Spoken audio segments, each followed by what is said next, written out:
Hi friends, welcome back to Tanji's Kitchen. எல்லாரும் எப்படி இருக்கீங்க? We all are doing good. இன்னைக்கு என்னோட ஸ்டைலில் மாசி எப்படி செய்கிறதுன்னு பார்க்கலாமா?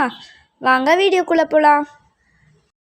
இப்போ மாசி செய்கிறதுக்கு அடுப்பில் ஒரு வடை சட்டி வச்சு அதில் ஒரு 3-4 ஸ்பூன் அளவு எண்ணெய் சேர்த்துக்கலாம். எண்ணெய் நல்லா சூடானோடனே பொடி பொடியாக நறுக்கின வெங்காயம் சேர்த்துக்கலாம். நான் இன்றைக்கி ஒரு 5 வெங்காயம் கிட்டே சேர்த்துருக்கேன். இப்போ இதை லைட்டாக மிக்ஸ் பண்ணிவிட்டு ஒரு ஸ்பூன் அளவு உப்பு சேர்த்துக்கலாம். நீங்கள் தேவையான அளவு உப்பு சேர்த்துக்கோங்க. இப்போ இதில் வந்துட்டு ஒரு மூடி போட்டு மூடி வச்சிடலாம். ஒரு 3-4 நிமிஷம் இந்த மூடி போட்டே மூடி வச்சுக்கோங்க. அதுக்கப்புறம் அதை திறந்துட்டு ஒரு 3-4 அளவு பச்சை மிளகாய் சேர்த்துக்கலாம்.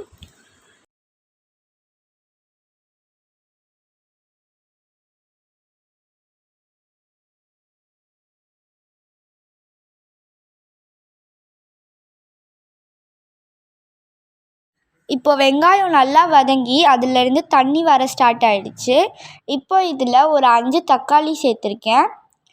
தக்காளியும் வெங்காயமும் கொஞ்ச நேரம் கைவிடாமல் நல்லா வதக்கிக்கிட்டுக்கணும்.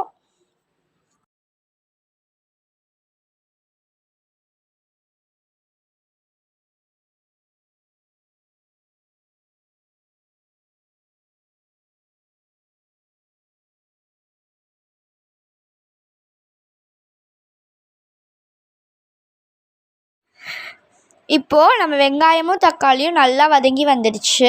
இப்போது இதில் 1 ஸ்பூன் வீட்டில் அரைச்ச மிளகாய்த்தூள், 1/2 ஸ்பூன் மஞ்சத்தூள், 1 ஸ்பூன் காஷ்மீரி மிளகாய்த்தூள், 1 ஸ்பூன் கரம் மசாலா சேர்த்துக்கலாம்.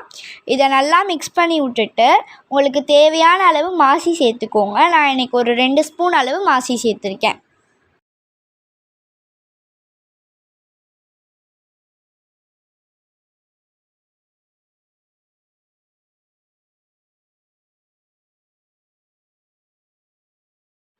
இப்போது நம்ம செஞ்சு வச்ச மாசியில் ஒரு ஸ்பூன் அளவு எண்ணெய் சேர்த்து நல்லா மிக்ஸ் பண்ணி விட்டுக்கலாம்.